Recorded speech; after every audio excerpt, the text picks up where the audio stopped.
Sampai tim Koko sendiri ngomong, lu mau milih duit atau lu mau milih kita gitu ya. Lu mentingin kita atau lu mentingin duit. Kalau lu mentingin kita, lu tolak kita investor, kita bangun kita ini bareng-bareng. Kalau misalnya lu masih mentingin duit, lu ambillah itu duit, kita semua keluar.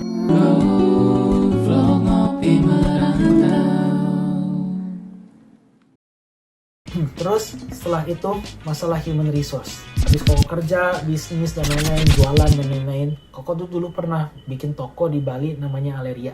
Nah, papi mami juga dulu awalnya nggak tahu tuh Koko punya toko. Koko bangun toko itu pakai duit Koko sendiri, soalnya Koko punya teman namanya Gazali. Gazali itu dulu bukan dari keluarga yang bener-bener berada banget. Dia naik pesawat aja nggak pernah. Udah kayak gitu dulu tuh pas dia mau ke kosnya si Bobon Santoso itu, YouTuber teman kita. Dulu tuh dia mau visit Bobon sama si Ricky ke kosannya dia di Bali. Terus pas dia Koko gitu, Will tolong temenin gue dong, nggak pernah naik pesawat. Jadi Koko tuh sama dia udah, ya udahlah, H-1 Koko langsung beli tiket pesawat, dia beli tiket pesawat, Koko jalan-jalan besok ke Bali. Ricky tuh baik banget, si seorang Ricky Santoso ini. Dia tuh ngebantuin Bobon yang dulu punya toko HP, terus gak jadi, buat ngejadiin YouTube dia sampai sekarang sampai 17.000 subscriber. Dia tuh dibantuin sama Ricky dulu. 17.000 atau 17 juta? Juta ya. Nah udah gitu terus Gazali juga dulu punya bisnis namanya Aleria. Aleria tuh mau dibantuin sama Ricky. Oh anggap aja ini bisnis aku. Udah kayak gitu terus ya aku cobain endorsein dan lain-lain biar bisnisnya laku. Terus kamu coba ambil alih aja nggak masalah. Nah si Ricky tuh awalnya mau ngebantuin. Udah dibantuin terus ya pokoknya kayak gitulah. Jadi Koko tuh dulu sempet jadi suppliernya Bobon, suppliernya Ricky, suppliernya dulu tuh kalau nggak salah adalah beberapa youtuber lain. Kita jadi kayak supplier merchandise kita mereka lah, collab sama mereka, collab sama ini. Dulu tuh kayak begitu Aleria. Terus Koko masuk, Gazali tuh ngomong kalau misalnya kita supplying merchandise YouTube terus, kita kemungkinan tuh nggak bakal maju, soalnya brand kita sendiri nggak akan naik, soalnya harus pakai brandnya mereka. Jadi gimana caranya? Bikin butik. Cuman dia nggak punya duit, nggak punya apa-apa, dan dia bukan dari kalangan yang sangat-sangat kaya atau kayak gimana lah. Dan Koko sekarang lagi kerja di Australia dan gaji Koko ya bisa dibilang lumayan. Makanya Koko berpikir Koko emang harus melihat manusia sebagai manusia. Kalau misalnya Koko pengen berbisnis sama Gazali, Koko harus bisa ngebantu dia juga. Oke, jadi saat itu Koko ngomong, ya udah lu sekarang belum ada duit kan? Bentar lagi tax return time. Yang udah pernah dijelasin tax return time tuh duit balikin dari ATO. ATO itu Australian Tax Office. Pas kita pengeluarannya tuh diambil pajak lebih dibanding apa yang kita dapatkan. So bentar lagi ATO time. Koko declare kan expenses yang related sama buat Koko apa. Udah Koko declare expenses related buat Koko apa, Koko dapat tuh duit jebret berapa puluh juta sampai sekian, hampir 100 juta lah dari ATO. Duit balik ke Koko. Udah duitnya balik ke Koko, Koko pakai duit yang dari kantor pajak itu buat bangun Aleria bareng-bareng sama Gazali. Ya udah, Koko danain dulu 100%, silakan lu kembangin Aleria. Terus kalau misalnya Aleria udah berkembang dan udah jalan, nanti lu balikin 50% duitnya buat Koko. Dia ngomong setuju, dan sampai sekarang dia juga masih berterima kasih sih kayaknya sama Koko. Dan Koko nggak tahu kayak gimana, cuman pokoknya makanya sekarang Koko diajak bisnis lagi video editing kan, which is Visual First Global sekarang Koko sebagai partnernya Visual First Global. Meskipun Koko nggak tahu cara ngedit, cuman ya Koko punya orang yang udah bisa ngedit sampai 17.000 subscriber videonya Bobon, dan dia lead video editornya sebagai partner Koko sendiri. Koko support orang itu, gara-gara Koko support orang itu, Koko bimbing dari awal sampai akhir. Akhirnya dia punya peluang, dia juga bagi sama Koko. Kalau misalnya lu berbuat baik sama orang lain juga bakal baik lagi sama lu. That's why di sana meskipun Aleria ya 3 bulan pertama bisa dibilang oke. Cuman habis 3 bulan pertama TikTok shop, online shop and everything happen. Jadi sales kita tuh kalah sama online.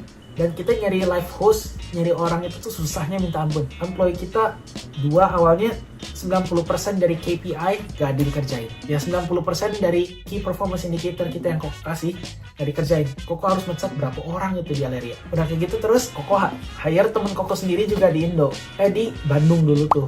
Udah Koko hire temen Koko jadi store manager. Dia datang selalu ngaret, nge-manage toko kagak, terus anak-anak gak dipantau dan lain-lain. Terus semenjak itu, kita nggak bisa nih gaji dia lebih jadi manajer, cuman dia nggak kerja, nggak ngerjain itu sama sekali. Disuruh tinggal deket Koko dari Bandung ke Bali, pokoknya ngekos deket toko lah, biar ke toko tuh bolak-baliknya gampang.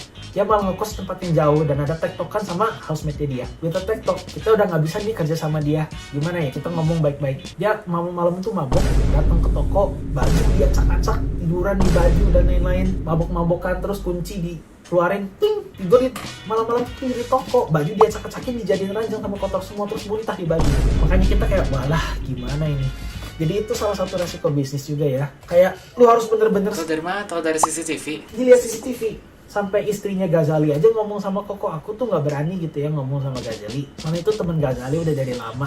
Cuman kenapa lakuannya gini, aku juga nggak mau ngerusakin pertemanannya mereka, cuma berani ngomong sama Koko. Makanya kalau ngomong ya hal-hal kayak gini kan harus di-disclose ya, kayak gimana mau kayak gimana lagi. So kita cut loss, bajunya kita buang, tokonya kita benerin, dianya udah nggak kerja lagi, kita pulangin lagi ke Bandung. Udah kita pulangin lagi dia ke Bandung, terus ya kita harus cari pegawai yang emang bener-bener bisa jadi live host, bisa jadi apa yang namanya staff juga yang emang jaga toko gitu loh. Nah di sana pokoknya itu pelajaran penting juga, dan gara-gara fashion is evolving really fast, intinya ya bisnis kita nggak terlalu jalan. Nah kita oper kontrak, kita jual itu bisnis, sekarang kayaknya jadi toko bunga, dan duit dari bisnis itu Koko jadiin kantor Revisolver sekarang. Jadi kantor Revisolver sekarang itu tuh dari duit bekasnya Aleria, terus portofolio dan lain-lain, Ghazali ini itu semua dari Ghazali sama Yuda. Jadi udah portofolio dan lain-lain, jadi Koko tuh sekarang manage di marketing buat nyari-nyari klien di Australia, di mana tugasnya Ghazali tuh buat ensure videonya tuh bagus, in-house masak, biar video-video yang kita produksi tuh sangat bagus, soalnya dia video editor yang sangat bagus. Terus tugas Yuda tuh lebih di human resource, ensuring kalau misalnya orang-orang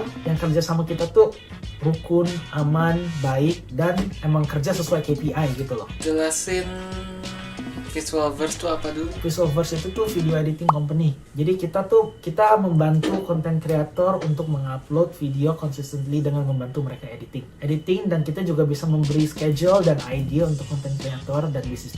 Jadi kalau misalnya bisnis kehabisan ide, kalau content creator kehabisan ide, atau kita bakal nge-schedulein satu schedule, oh idenya gini, CTA-nya apa, clickbait-nya apa, hook-nya apa, kontennya apa, dibikin jadi sebuah schedule. Terus udah schedule-nya itu sebuah editor bakal ngedit video itu untuk si content creator atau bisnis itu post di sosial media kita masing-masing. Kita basically is a production house untuk edit video, content creation, content planning, dan kreatif, ngasih ide, dan ngasih professional advice juga sesuai pengalamannya Ghazali, pengalamannya Ida, pengalamannya editor-editor dan lain-lain.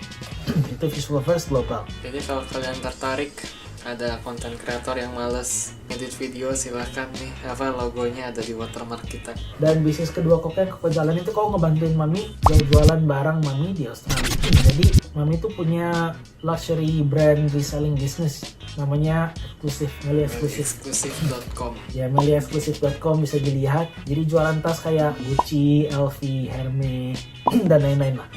Jadi Koko tuh mau nyoba masarin produknya di Australia, dan itu jadi anaknya bisnis baru namanya Exclusive Mansion. Bisa dicek exclusivemansion.com.au, itu ya cabangnya lah di Australia yang Koko sekarang lagi kembangin. Itu berawal mula dari Koko melihat market di Australia, harga jual tas itu tuh lebih mahal dibanding di Indo. Kalau belinya di Jepang, beli di Jepang itu tuh lebih murah lagi dibanding harga jual di Australia.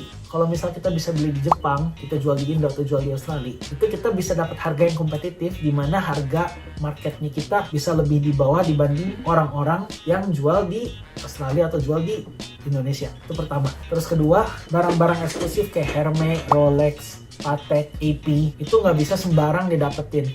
Waitlistnya panjang, udah waitlistnya panjang, terus kayak orang tuh bisa setahun 2 tahun baru dapat barangnya gitu ya. Dan itu juga harus beli pernak-perniknya dulu, harus ada minimum spend di butik Rolex gitu. Mamah tuh ada bisnis buat nge-disclose itu semua. Jadi kalau mau beli Rolex, barang kita langsung ada, bisa langsung beli. Gak perlu nunggu-nungguan, gak perlu ini, gak perlu itu. Kenapa? Soalnya ya kita adalah koneksinya untuk mendapatkan barang asli seperti itu. Dan kita juga ada orang-orang yang jual second hand.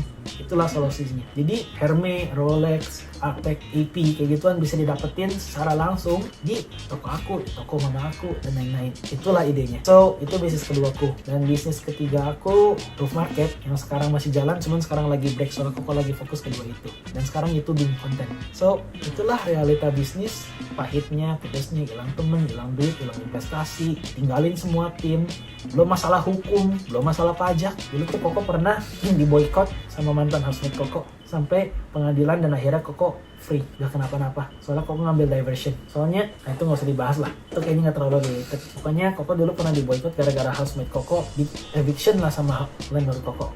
Gara-gara di evict sama landlord Koko, dia ngeboncosin ban Koko, ngeboncosin ban temen Koko, housemate Koko. Ngelaporin Koko tuh punya kayak apa sih, prohibited weapons lah di rumah, sama gimana, sama rumah Koko digeledah sama polisi. Terus akhirnya Koko mah di sini ngomong, aku mah cuma victim di sini, aku nggak tahu apa-apa, aku beli dari anime convention, aku beli dari anime convention, ternyata ini prohibited kekuatan, kenapa tiba-tiba aku yang digeledah gitu ya. Judge sampai ngomong, oh anakku juga punya kok samurai buat pajangan di kamar, ya udah kasih aja ke polisi, aku bebasin kamu, nggak ada charge sama sekali.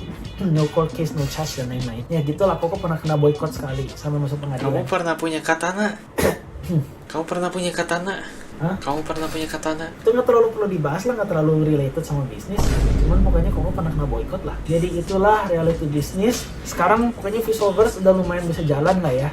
Klien bayar editing $1 per day atau full time editing seperti kayak YouTube, video dan lain-lain, semuanya ada aja. Jadi secara cash flow dan lain-lain Visualverse sendiri udah termasuk lumayan bagus ya menurut Koko, soalnya kita masih profitable setiap bulan. Terus ya, jadi on top of kerjaan, Koko ada side hustle which is business, dan Koko sekarang lagi mengembangkan channel YouTube which is Ngopi Merantau. Jadi ini channel bisa dibilang sangat baru. Kalau misalnya kalian bisa support channel kita ini, it is really appreciated, biar kita bisa lebih termotivasi untuk membangun channel ini. Oke, kami dari Ngopi Merantau, kita mau membawa perspektif luar negeri kepada orang Indonesia, dan yang subscribe cepat kaya, amin.